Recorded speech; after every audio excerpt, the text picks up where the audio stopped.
छात्रों को याद करूं जो अकादमिक संस्थानों के होने के अर्थ को भर रहे थे। जब सियासी विपक्ष कमजोर नजर आ रहा था तब वे विपक्ष बन करके इन विश्वविद्यालयों के होने की भूमिका को निभा रहे थे, अपने नागरिक होने की भूमिका को निभा रहे थे। उन छात्रों को आतंकवादी कहा जा रहा है, दंगाई कहा जा रहा है और उन्हें जेल में डाला जा रहा है। उनके ऊपर आतंकवादी गतिविधियों में शामिल होने के कानून और धाराएं लगाई जा रही हैं। मैं इसकी निंदा करता हूं और मैं उन प्रोफेसर्स को जो कभी भीमा कोरेगांव यलगार परिषद के नाम पर जेल में डाला गया, प्रोफेसर हैनी बाबू, मैं उनके साथ खड़े होने की अपील फिर से दोहराता हूं और तमाम प्रोफेसर्स के ऊपर जो आरोप लग रहे हैं इसके भी निंदा करता हूं और अपने प्रोफेसर्स और छात्रों के साथ खड़े होने की फिर से एक मुकम्मल बयान देता हूं कि मैं उनके साथ खड़ा हूं, क्योंकि इनमें से कोई भी जिनके ऊपर आरोप तय नहीं है उनको दंगाई बताया जा रहा है, जेल में डाला जा रहा है। और जिन्होंने खुलेआम गोलियां चलाई, जिन्होंने खुलेआम भाषण दिए, जो खुलेआम घूम रहे हैं, नफरत फैला रहे हैं किसी धर्म के नाम पर, जाति के नाम पर, उन लोगों के ऊपर कोई मुकदमे नहीं है। जामिया की छात्रा चंदा को उनके कैंपस में घुसने से रोकने की नोटिस जारी की जाती है, तो मैं चंदा के साथ खड़ा हूं, मैं उमर खालिद के साथ खड़ा हूं, मैं हनी बाबू के साथ खड़ा हूं जो मेरे प्रोफेसर हैं, मैं पूर्वानंद के साथ खड़ा हूं जिनको दंगाई कहा जा रहा है, मैं योगेंद्र यादव के साथ खड़ा हूं जिनको पढ़ते हुए हमने सामाजिक राजनीतिक मुद्दों पर बहुत सारी चीजें सीखी हैं। तो मेरा फर्ज बनता है कि मैं इस तरह की आवाज।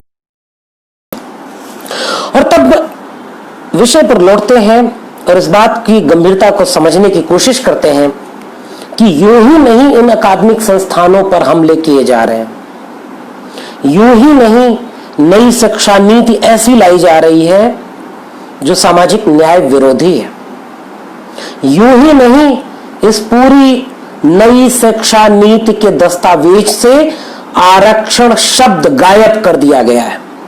ध्यान से सुनिएगा, नई शिक्षा नीति 2020 में आरक्षण शब्द का इस्तेमाल तक नहीं किया गया है। आप ये कह सकते हैं कि शब्द का इस्तेमाल न करने से क्या फर्क पड़ता है? नई शिक्षा नीति समावेशी है, नई शिक्षा नीति सबको सम्मिलित करने की बात करती है। तो मैं आज कुछ उसी पर बात करूंगा कि वो किस कदर समावेशी है, या नई शिक्षा नीति एक खास तरह के अपर कास्ट, अपर क्लास, शहरी पुरुषों के पक्ष में खड़ी है, जिनके जेब में पैसा होगा, जिनकी कल्चरल कैपिटल थी, जो पहले से इन शिक्षण संस्थानों में काबिज थे और अब फिर से उन्हीं के लिए रास्ते खोले जा रहे हैं। तो यह स्वाभाविक नहीं है, यह सहज नहीं है कि इन विश्वविद्यालयों पर हमले हो रहे हैं। ये साजिशन है, इनकी पूरी रणनीति बनी है और वो रणनीति यह कहती है कि जब सियासी विपक्ष कमजोर पड़ते जा रहे थे तब इन विश्वविद्यालयों से आवाजें उठ रही थी। वो आवाजें मैं देखता हूं 13 पॉइंट रोस्टर जब आया, डिपार्टमेंट वाइज रोस्टर, तो इन्हीं विश्वविद्यालयों से हमने वो लड़ाई शुरू की। सियासी दल हमारे आंदोलन में पीछे खड़े रह करके हमारा साथ दिए और विश्वविद्यालयों के कैंपसों से निकल करके ये आंदोलन अखिल भारतीय हो गए। रोहित वेमुला के बाद इन विश्वविद्यालयों में सामाजिक न्याय की जो बयार चली थी, सांस्थानिक हत्या की गई रोहित वेमुला की। रोहित वेमुला की सांस्थानिक हत्या के कौन से आरोपी जेल में है, यह सवाल हमें पूछते रहना होगा सत्ता से। और रोहित वेमुला की सांस्थानिक हत्या के बाद पूरे देश ने जो कंपन महसूस किया सामाजिक न्याय को लेकर के, आरक्षण को लेकर के, सभी वंचित तबकों की हिस्सेदारी दावेदारी को लेकर के, उसका असर देश भर के विश्वविद्यालयों में दिखा। रोस्टर आंदोलन जब 2018 और 19 में चला, उसका आंदोलन पूरे देश भर के कैंपसों के नेतृत्व में लड़ा गया। रोस्टर आंदोलन का कोई नेता है तो विश्वविद्यालयों में पढ़ने वाले छात्र और शिक्षक हैं। और फिर आम जनता उसके साथ खड़ी हुई, राजनीतिक दल उनके पीछे खड़े हुए और देश के सुप्रीम कोर्ट ने जो प्रावधान किया उसे बदलते हुए मजबूरन केंद्र सरकार को झुकना पड़ा और 200 पॉइंट रोस्टर के ऊपर अध्यादेश लाना पड़ा। लोगों ने लाठियां खाई, मुकदमे झेले, त्याग दिया, इसलिए इन विश्वविद्यालयों को निशाना बनाया जा रहा है। CANRC NPR जैसा संविधान विरोधी, मैं फिर से कह रहा हूं, उस पर जोर देकर के कह रहा हूं, एक कानून लाया गया तो इन्हीं विश्वविद्यालयों ने विपक्ष बनकर के सड़क को गुलजार किया, देश भर को आंदोलित किया, इसलिए इन विश्वविद्यालयों पर हमले हैं। अब मैं नई शिक्षा नीति की बहुत चंद बातें आपसे साझा करूंगा और इसलिए करूंगा कि अब दिखने वाले हमले नहीं होंगे। JNU के नकाबपोश बाहर घूमेंगे, आइडेंटिफाइड होने के बाद बाहर घूमेंगे और JNU के छात्रों को UAPA लगाया जाएगा। जामिया में पुलिस घुस करके मारेगी बेरहमी से, उन पर कोई कार्रवाई नहीं होगी और शाहीन बाग को बदनाम किया जाएगा, छात्रों को बदनाम किया जाएगा। ये हो चुका है इस देश में। दिल्ली विश्वविद्यालय के शिक्षकों के ऊपर आरोप लगाए जा रहे हैं, जेल में डाला जा रहा है।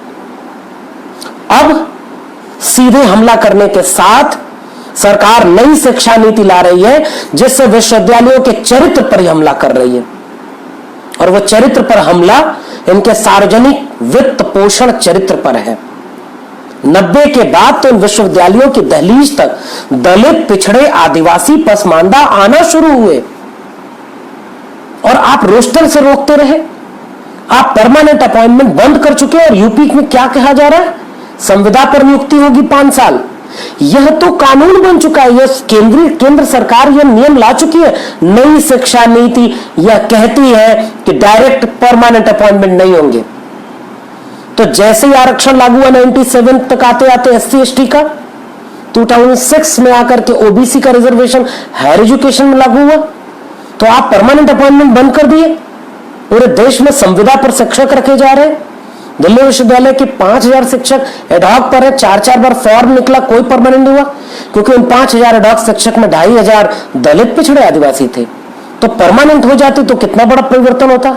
ये सारे हमले समानांतर विश्वविद्यालयों के चरित्र पर है और नई शिक्षा नीति संविदा पर रखने की घोषणा करती है।